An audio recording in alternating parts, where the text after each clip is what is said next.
दोस्तों नमस्कार, आप सभी का स्वागत है स्टडी विद डीएसएल जी के official YouTube channel access academy पर। दोस्तों आज की इस वीडियो में 12,460 शिक्षक भर्ती से जुड़ी हुई महत्वपूर्ण अपडेट आप सभी के साथ डिस्कस करेंगे। 6470 पद और 5500 प्लस आवेदकों से जुड़ी हुई बड़ी खबर का खुलासा करेंगे।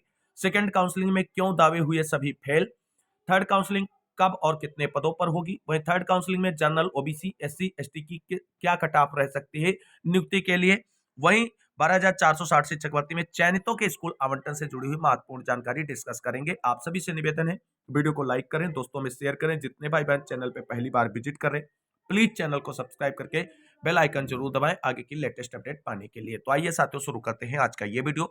सबसे पहले बात करेंगे 12,460 शिक्षक भर्ती की फर्स्ट और सेकंड काउंसलिंग में चयनित साथियों के स्कूल आवंटन से जुड़ी हुई महत्वपूर्ण जानकारी के बारे में।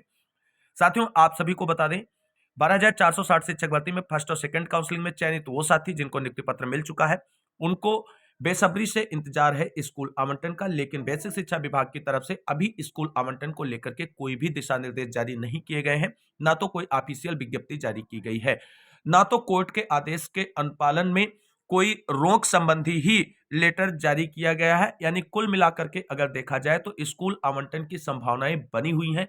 विभाग चयनितों का स्कूल आवंटन 2 फरवरी कोर्ट सुनवाई से पहले भी कर सकता है, और सचिव सर ने जिस तरीके से इंगित किया है तो उस तरीके से अगर देखा जाए तो 2 फरवरी की कोर्ट सुनवाई के बाद भी इस मामले को ले जाया जा सकता है। लेकिन अगर सभी चयनित साथियों की तरफ से प्रयास किया जाए तो हो सकता है कि स्कूल आवंटन संबंधी दिशा निर्देशों की विज्ञप्ति जो है विभाग की तरफ से 2 फरवरी कोर्ट सुनवाई से पहले भी जारी की जा सकती है। हालांकि आपको बता दें अर्पित श्रीवास्तव, मोहित द्विवेदी की तरफ से लगातार प्रयास जारी है। मोहित एंड टीम लगातार सचिव सर के संपर्क में है, स्कूल आवंटन को लेकर के लगातार प्रयास कर रही, लेकिन अभी तक आशातीत सफलता नहीं मिल पाई है। दोस्तों सफलता मिलने का तात्पर्य यही है, अगर चयनितों के स्कूल आवंटन से संबंधित विज्ञप्ति विभाग की तरफ से जारी कर दी जाए तो उसे सफलता हम कहेंगे। अब चयनित साथियों की तरफ से जो कल डिसाइड किया गया था कि मैक्सिमम संख्या में पहुंचकर एससीईआरटी और सचिव सर से निवेदन करें कि महोदय हमारे स्कूल आवंटन संबंधी दिशा निर्देश जारी कर दीजिए, और हम चाहते हैं कि यह 26 जनवरी हम लोग अपने स्कूल में अध्यापक के रूप में मनाएं। तो जाकर के एससीईआरटी पे जो मिलने का प्लान तैयार किया गया है उसे एग्जीक्यूट करें, और अगर उसे कल मॉर्निंग में एग्जीक्यूट कर दिया जाए तो ज्यादा बेहतर हो सकता है। मॉर्निंग का मतलब दोस्तों है आपका ऑफिस खुलने का टाइम। मॉर्निंग का 5 बजे से तात्पर्य यहाँ पे मत लगाना आप सभी लोग। क्यों हम कह रहे हैं कल का समय बहुत महत्वपूर्ण है, स्पेशली अगर चयनित साथी नहीं पहुंच सकते हैं तो मोहित एंड टीम प्रयास कर रही है। मोहित एंड टीम अगर मेरा इस वीडियो को देख रही है तो प्लीज आपसे रिक्वेस्ट है कि कल सचिव सर की मीटिंग लगी हुई है 12,091 की लिस्ट पर डिस्कशन के लिए। यानी 12,091 जो 72,825 शिक्षक भर्ती का मैटर है, उसमें न्याय विभाग की और बेसिक शिक्षा विभाग के आला अधिकारियों की मीटिंग लगी हुई है, और जो कोर्ट का डिसीजन आया है 12,091 के परिप्रेक्ष्य में उस पर डिस्कशन किया जाएगा। तो आप सभी लोग मिलकर के सचिव सर से निवेदन करें कि सर आप न्याय विभाग के साथ मीटिंग में जा रहे हैं, तो छोटी सी रिक्वेस्ट है आप हमारे डिसीजन पर भी जो सुप्रीम कोर्ट का आपके पास है उस पर अगर विधिक परामर्श ले लें, और कोई रास्ता अगर हम लोगों के स्कूल आवंटन के लिए निकल रहा है तो प्लीज उस पर जरूर अमल करें। तो इस तरीके से निवेदन किया जा सकता है। मोहित एंड टीम हालांकि प्रयास कर रही, हम ये नहीं कह रहे प्रयास नहीं करें, अपना 100% एफर्ट लगा रही मोहित एंड टीम, लेकिन ये चीज एक हमें लगा कि आपको सजेस्ट करें, तो हो सकता है कि इस पे जो है सचिव सर की तरफ से कोई एक्शन लिया जाए, और कल आपका जो सुप्रीम कोर्ट का आदेश है स्टेटस क्यू का, उस पर अगर विधिक राय मिल जाए और स्थितियां क्लियर हो जाएं कोर्ट ऑर्डर को लेकर के, तो स्कूल आवंटन की राह आसान हो सकती है और सभी चयनित साथियों का स्कूल आवंटन 2 फरवरी से पहले भी हो सकता है। संभावनाएं हैं, संभावनाओं को नकारा सचिव सर ने भी नहीं है, लेकिन वो एक ही चीज कह रहे हैं कि जो स्टेटस क्यू की पोजीशन है जो सुप्रीम कोर्ट की तरफ से जारी की गई उसको क्लेरिफाई करना बहुत जरूरी है। कहीं ऐसा ना हो कि स्कूल आवंटन का दिशा निर्देश या विज्ञप्ति जारी कर दिया जाए और फिर कोर्ट की तरफ से कोई उस पर रोक जैसी स्थितियां उत्पन्न हो। कोई रिस्क लेना नहीं चाहते हैं सचिव सर, इसलिए मामले में थोड़ा वो एहतियात बरत रहे हैं, तो इस तरीके से कार्रवाई कर सकते हैं। दोस्तों अब बात करते हैं 12,460 शिक्षक भर्ती की एक बड़ी सच्चाई जो आप सभी लोगों के सामने रखेंगे और एक्सेप्ट करते हैं। हमने हमेशा अपने चैनल के माध्यम से आप सभी के साथ कहा कि 12,460 शिक्षक भर्ती में जो डीबी का आदेश आया है 6470 पद भरने का, उसके सापेक्ष में आवेदकों की संख्या कम है और सभी साथियों का चयन सुनिश्चित है। लेकिन सेकंड काउंसलिंग जो ओपन टू ऑल कराई गई उसमें सारे दावे फेल हो गए। ऐसा क्यों हुआ दोस्तों? तो साथियों आप सभी को बता दें 6470 पद जो थे वो विभाग की तरफ से एग्जैक्ट संख्या बताई गई कोर्ट में, लेकिन जो आवेदकों की संख्या थी वो 51 जनपद की अर्पित श्रीवास्तव की टीम की तरफ से भी डाटा कलेक्शन का कार्य किया गया। उनके पास 4000 के समथिंग 4500 के समथिंग ही आवेदकों की संख्या निकलकर सामने आई।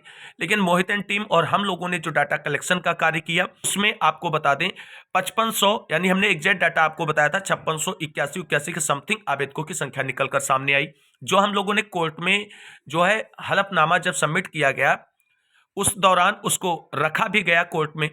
लेकिन अब जब second counselling open to all हुई तो जिस तरीके से एक जमावड़ा निकलकर सामने आया आवेदकों का वो हैरान करने वाला था। क्यों?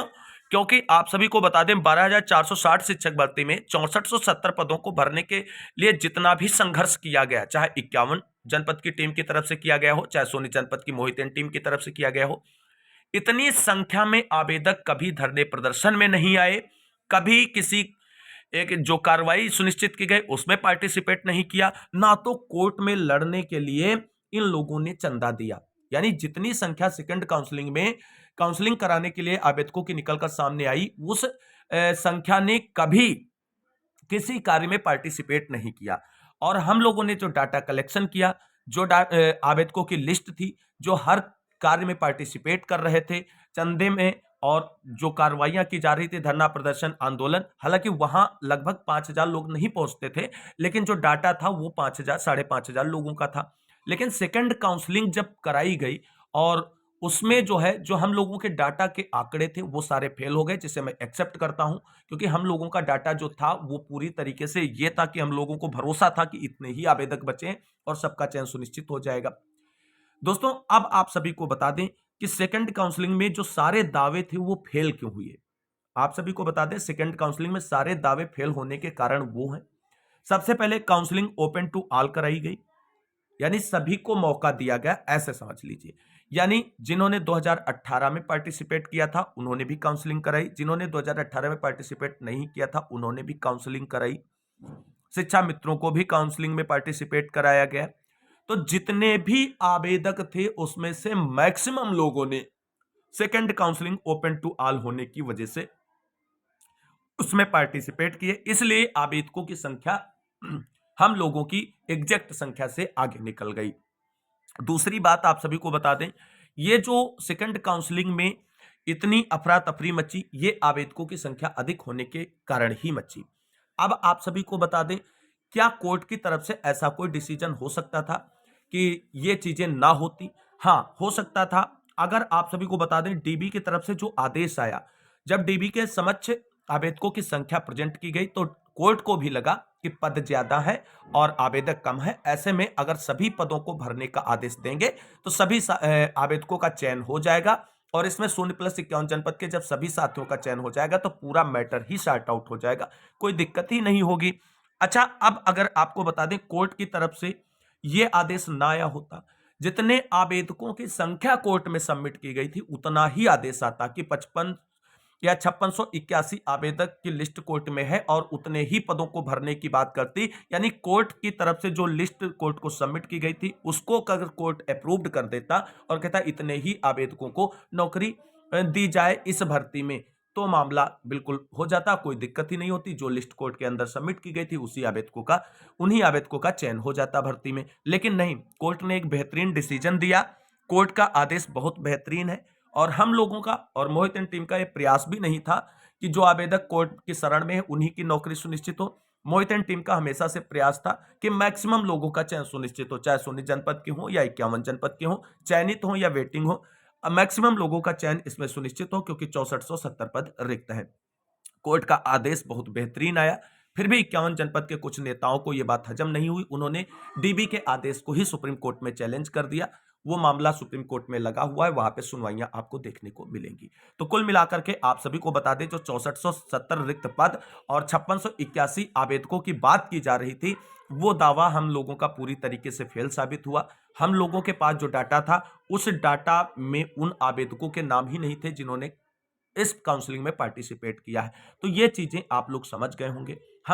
आप सभी से एक्सेप्ट करते हैं कि हमने जो डाटा आप सभी के समक्ष रखा वो डाटा इनकरेक्ट साबित हुआ सेकेंड काउंसलिंग के दौरान, और उसके लिए आप सभी लोग कह भी सकते हैं और सुन भी हम सकते हैं, क्योंकि जो चीजें हम लोगों के पास थी वो हम आपको हमेशा बताते आए, आज भी हमारे पास वही डाटा है। लेकिन चीजें अब चलो लाभ मैक्सिमम लोगों को मिल रहा है, बेहतर है। तो सेकंड काउंसलिंग तो हो चुकी है, चयनितों को स्कूल आवंटन का इंतजार है। अब सबसे बड़ी बात निकल कर आती है कि थर्ड काउंसलिंग कब और कितने पदों पर होगी। देखिए, सेकंड काउंसलिंग और फर्स्ट काउंसलिंग में चयनित साथियों को नियुक्ति पत्र मिल चुका है, सभी के स्कूल अलॉटमेंट होंगे।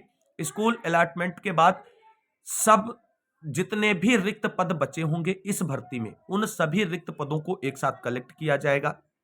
कुछ स्पेशल कैटेगरी के जो रिजर्व सीटें हैं उनको जो है कन्वर्ट किया जाएगा और उन सीटों को भी इसमें ऐड किया जाएगा। तो इस तरीके से बता दें लगभग 1000 के समथिंग जो है वो रिक्त पद थर्ड काउंसलिंग के लिए निकलकर सामने आ रहे हैं अभी अभी, जो हम लोगों ने डाटा एनालाइज किया है उसके बिहाफ पर। बाकी विभाग की तरफ से जब डाटा जारी होगा तो पदों की संख्या घट या बढ़ भी सकती है। अब कब होगी थर्ड काउंसलिंग? तो जिन साथियों का चयन कुछ ही पॉइंट से चूका है सेकंड काउंसलिंग में, वो सभी अपने डॉक्यूमेंट्स के साथ बिल्कुल रेडी रहें। जैसे ही सुप्रीम कोर्ट की तरफ से स्टेटस की रिमूव होगा और भर्ती प्रक्रिया को आगे प्रोसीड करने की दिशा निर्देश या डायरेक्शन प्राप्त होंगे बेसिक शिक्षा विभाग उत्तर प्रदेश और उत्तर प्रदेश सरकार को, थर्ड काउंसलिंग का शेड्यूल आप सभी के सामने होगा। अगर मामला 2 फरवरी को ही फाइनल होता है सुनवाई के दौरान, तो आपको बता दें थर्ड काउंसलिंग जो है वो आप सभी को फरवरी में ही देखने को मिलेगी। तो कुल मिलाकर के थर्ड काउंसलिंग की संभावनाएं हैं। कुछ साथी जो ये कह रहे हैं कि थर्ड काउंसलिंग नहीं होगी, जिले के अंदर मेरिट डाउन करते हुए भर्ती प्रक्रिया आगे बढ़ाई जाएगी। अभी भी आप लोगों की बुद्धि अगर नहीं खुली है दोस्तों, तो कब खुलेगी?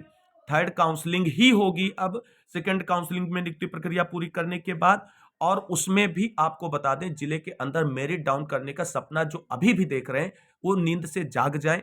अब हर हाल में ओपन टू ऑल होगी, सभी को मौका दिया जाएगा। तो कुल मिलाकर के जिले के अंदर मेरिट डाउन करने जैसी अब कोई बात ही नहीं होने वाली है 12460 शिक्षक भर्ती में। तो ये चीजें क्लियर हो गई। वहीं अब थर्ड काउंसलिंग में जनरल, ओबीसी, एससी, एसटी की कट ऑफ क्या रह सकती है नियुक्ति के लिए? दोस्तों, पद लगभग 1000 के समथिंग रिक्त हैं, तो ऐसे में ये उम्मीद आप मत लगाइए कि कट ऑफ जो है वो 60 के नीचे आ जाएगी।